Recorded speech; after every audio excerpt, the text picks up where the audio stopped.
ارشاد فرمایا مدنی کریم صلی اللہ تعالی علیہ وسلم نے کئی لوگ قیامت کے دن اپنی قبر سے اٹھیں گے، ان کے منہ سے کستوری کی خوشبو آ رہی ہوگی، لوگ کہیں گے الہی یہ کون لوگ ہیں؟ جواب ملے گا تم کھایا کرتے تھے، تم پیا کرتے تھے، یا روزے رکھا کرتے تھے، روزہ رکھنے والے لوگ ہیں۔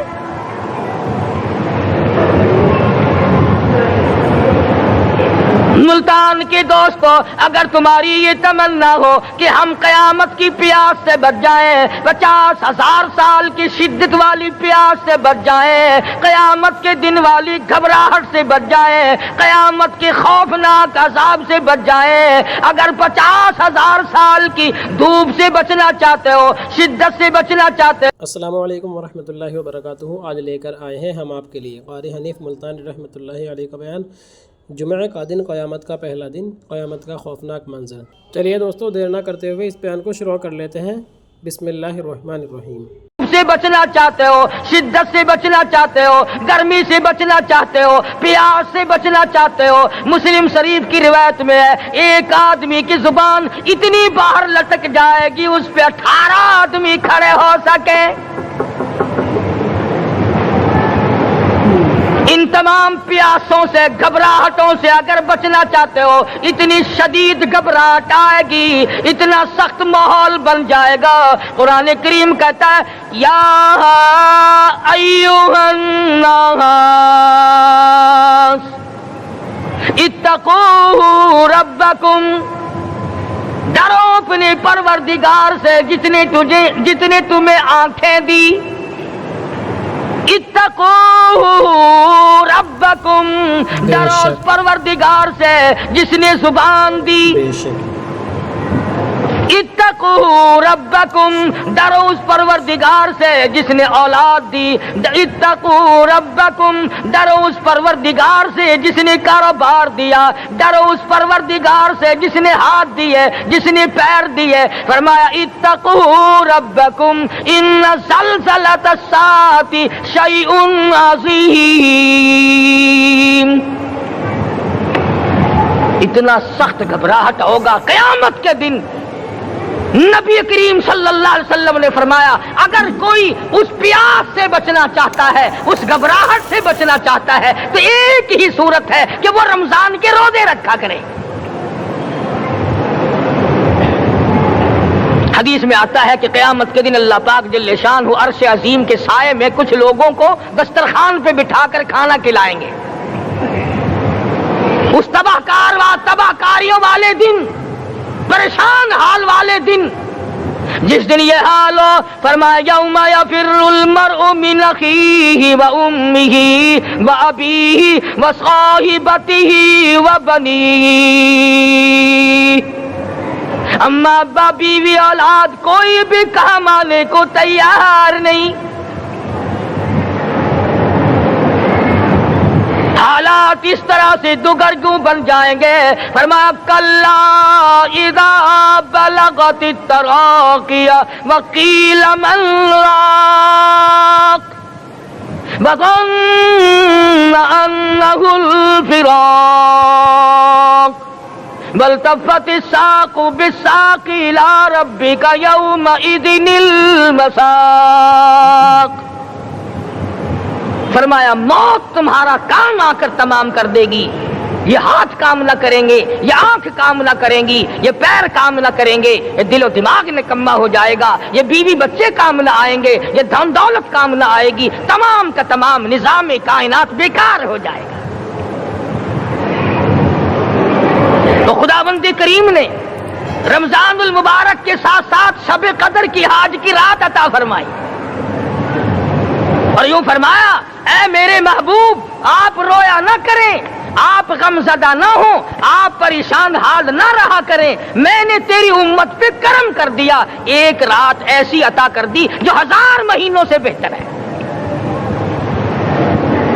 اور قرآن کریم پڑھنے کا لطف میں اور آپ کیا جانیں۔ جاؤ ابو بکر صدیق رضی اللہ تعالیٰ عنہ سے پوچھو کیسا قرآن کریم پڑھا کرتا تھا۔ سارے کافروں نے کھڑے ہو کر کے اعتراض کیا، ابو بکر کو ہم زور سے قرآن کریم نہیں پڑھنے دیں گے۔ ابو بکر قرآن پڑھتا ہے، ہماری عورتیں پر اثر انداز ہوتا ہے، ہمارے بچوں پہ اثر ہوتا ہے، اور مکے کے کافروں کا یہ بیان ہے کہ جب صدیق اکبر قرآن پڑھتا تھا پہاڑ لرز جایا کرتے تھے۔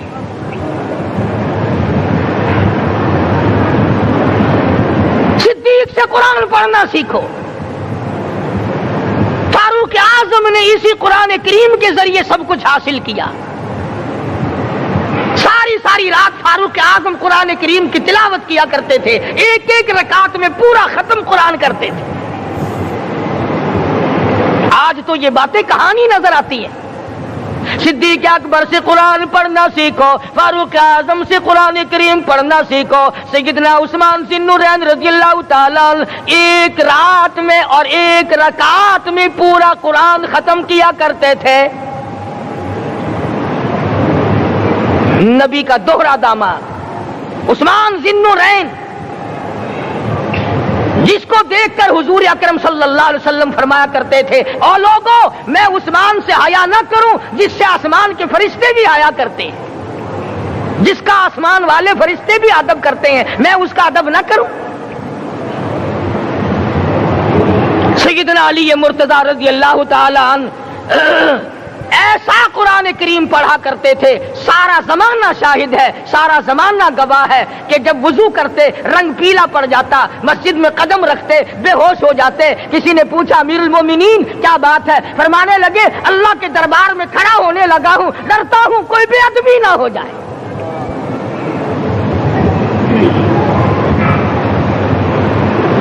قرآن کریم ان سے پڑھنا سیکھو۔ حسین نے تلواروں کی چھاؤں میں قرآن پڑھا، نیزے کی نوک پہ قرآن پڑھا۔ سعید بن مسیب نے تلواروں کی چھاؤں میں قرآن پڑھا۔ حضرت امام احمد بن حنبل نے کوڑوں کی گونج میں قرآن پڑھا۔ ابو حنیفہ رحمت اللہ علیہ نے جیل سے جنازہ نکلنے سے پہلے قرآن پڑھا۔ علامہ ابن تیمیہ نے جیل کے مینارے میں قرآن پڑھا اور کوڑے کھائے۔ اللہ، تم بھی قرآن پڑھتے ہو، جب کوئی مر جائے نا پھر قرآن پڑھتے ہیں، اور وہ بھی صحیح سالم پورا نہیں ہوتا۔ کیوں پڑھے؟ کوئی باپ مرے تیرا قرآن کریم پڑھے مولوی، کیوں؟ تیرے باپ کے نوکر ہے مولوی؟ تم خود کیوں نہیں پڑھتے؟ تمہارا خود کا تو یہ حال ہے کہ جن کپڑوں میں باپ نے دم توڑا، جن کپڑوں میں ماں نے دم توڑا، جن کپڑوں میں گھر والی نے دم توڑا، جن کپڑوں میں بھائی نے دم توڑا، وہ سارے کپڑے الگ رکھتے ہو۔ ارے ظالمو، تمہیں اپنے ماں باپ کے کپڑوں سے نفرت ہے۔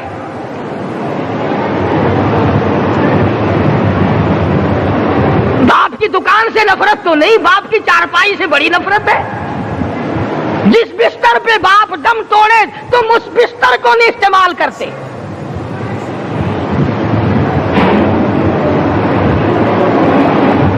رسموں میں ڈوبے پڑے ہیں لوگ، رسمیں بنا رکھی ہیں، یوں کرنا چاہیے اور اس طرح سے کرنا چاہیے۔ لہد کے پانی سے بچو، مردے کے کپڑے سے بچو، مردے کی چارپائی سے دور رہو، فلاں چیز سے دور رہو۔ تم نے کبھی یہ بھی سوچا کہ اگر تمہارے بس کی بات ہو تم موت سے بھی دور رہ کے دکھاؤ نا؟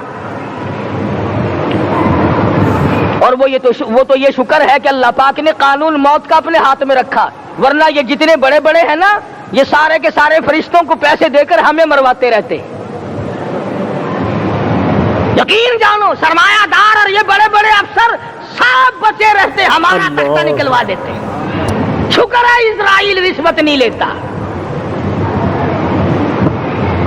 اگر وہاں نوٹوں کے دھبے چلتے تو یقین جانو چپکے سے کان میں کہہ دیا کرتے اسرائیل کے برابر والے کا کام کر دے، میرا نہیں برابر والے کا رگڑا نکال دے۔ اللہ نے نظام اپنے ہاتھ میں رکھا پھر بھی لوگ نہیں ڈرتے۔ فرمایا تبارک الذی بیدہ الملک، تمام برکتیں اس ذات کے ہاتھ میں ہے جس کا ملک میں راج ہے۔ وَهُوَ عَلَى كُلِّ شَيْءٍ قَدِيرٌ، ہر چیز پہ وہ قادر ہے۔ سمندر کا قطرہ قطرہ اس کے قبضے قدرت میں، درختوں کا ایک ایک پتا اس کے قبضے قدرت میں، زمین کا ایک ایک ذرہ رب العالمین کے قبضے قدرت میں ہے، پہاڑوں اور پتھروں کی ایک ایک کنکری اللہ کے اپنے قبضے میں ہے، موت اور زندگی کا نظام بھی اس نے اپنے قبضے میں رکھا ہے۔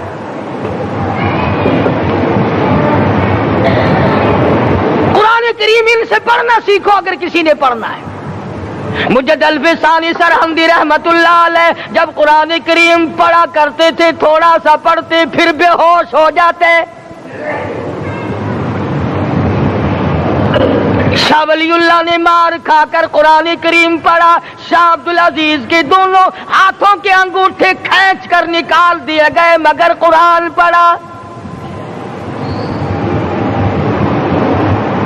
مولانا شاہ اسماعیل شہید رحمت اللہ علیہ کو بالا کوٹ میں ٹکڑے کر دیے گئے، مگر اللہ والے نے قرآن کی تلاوت نہ چھوڑی۔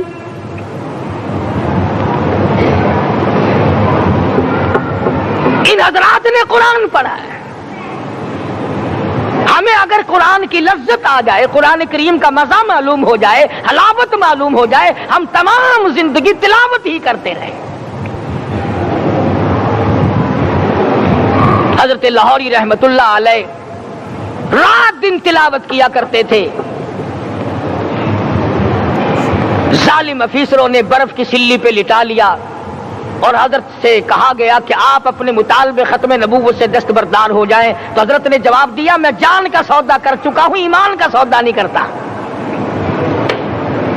سید عطا اللہ شاہ صاحب بخاری سب کہہ دو رحمت اللہ علیہ جیل میں ہیں، 20 سیر گندم روزانہ پیسنے کے لیے ملتی ہے، پسا ہوا آٹا انتظامیہ کے حوالے کر دیتے ہیں۔ حیران ہے انتظامیہ، کس وقت چکی چلاتا ہے بخاری، کس وقت پیستا ہے، یہ تو قرآن پڑھتا رہتا ہے۔ سپرڈنٹ جیل نے چھاپا مار کر دیکھا، پچھلی رات کو قرآن کریم بیٹھا ہوا بخاری پڑھ رہا ہے، سورت یوسف کی تلاوت ہو رہی ہے، چکی خود بخود چل رہی ہے، دانے خود بخود اٹھ کر چکی میں پڑھ رہے ہیں۔ یہ حضرات تھے جنہوں نے قرآن مجید لذتوں کے ساتھ پڑھا۔ غازی علم الدین نے پھانسی کی کوٹڑی میں رات دن قرآن کی تلاوت کر کر کے حضور اکرم صلی اللہ علیہ وسلم کا روزانہ دیدار کیا۔ السلام علیکم ورحمۃ اللہ وبرکاتہ۔ امید ہے یہ بیان آپ کو پسند آیا ہوگا، اس کو زیادہ سے زیادہ اپنے رشتہ داروں اور دوستوں تک شیئر کریں۔